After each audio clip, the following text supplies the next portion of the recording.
কথায় আছে, আমার আল্লাহ ছাড় দেন কিন্তু কখনো ছেড়ে দেন না।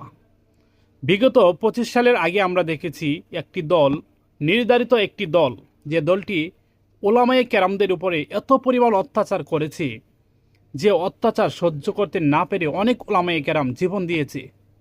অনেক ওলামায়ে কেরাম জীবন দিয়েছে শুধুমাত্র নির্ধারিত একটি দলের কারণে। আজ সেই দলটিকে এমনই অবস্থা করেছে, আমার আল্লাহর পক্ষ থেকে সেই আদেশ, আমার আল্লাহর পক্ষ থেকে আসা সেই আদেশের কারণে আজকে এই দলটি বিচ্ছিন্ন হয়ে গেছে। আল্লাহ ছাড় দেন কিন্তু ছেড়ে দেন না। অনেকে বলেছিল তাদেরকে ক্ষমতা থেকে কখনোই সরাতে পারবে না, কিন্তু আল্লাহর হুকুম, আল্লাহ চেয়েছেন, তাই আজকে এই বাংলাদেশের মাটি থেকে তাদের নামটা মুছে দেওয়ার জন্য উঠে পড়ে লেগেছে বাংলার জনতা।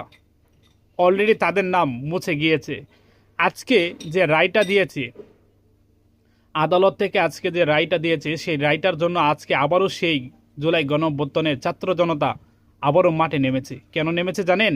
শুধু আনন্দ মিছিল, একটু আনন্দর জন্য তারা মনের মধ্যে এতটাই শান্তি পেয়েছে, এতটাই তৃপ্তি পেয়েছে, যার কারণে আজকে আবারও সেই ছাত্র জনতা মাঠে নেমেছে আনন্দ মিছিল করার জন্য।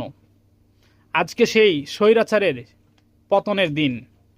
আজকে সেই স্বৈরাচার, যে স্বৈরাচার শুধু উলামায়ে কেরাম নয়, বাংলাদেশের প্রত্যেকটা মানুষের চোখের পানি আসার কারণের জন্য আজকে সেই স্বৈরাচারের ফাঁসির রায় দিয়েছে আদালত। আমরা চাই এই বাংলার মাটিতে আর কোনো স্বৈরাচার ভবিষ্যতে তৈরি হবে না। আর কোনো স্বৈরাচার এই বাংলার মাটিতে ক্ষমতায় আসতে পারবে না। যারা আসবে তাদের জন্য অভিনন্দন, তারা যেন ভালো কিছু করে। তবে অবশ্যই আমরা চেষ্টা করব ইসলামকে ক্ষমতায় আনার জন্য। ভিডিওটা ভালো লাগলে সবাই শেয়ার করে দিবেন।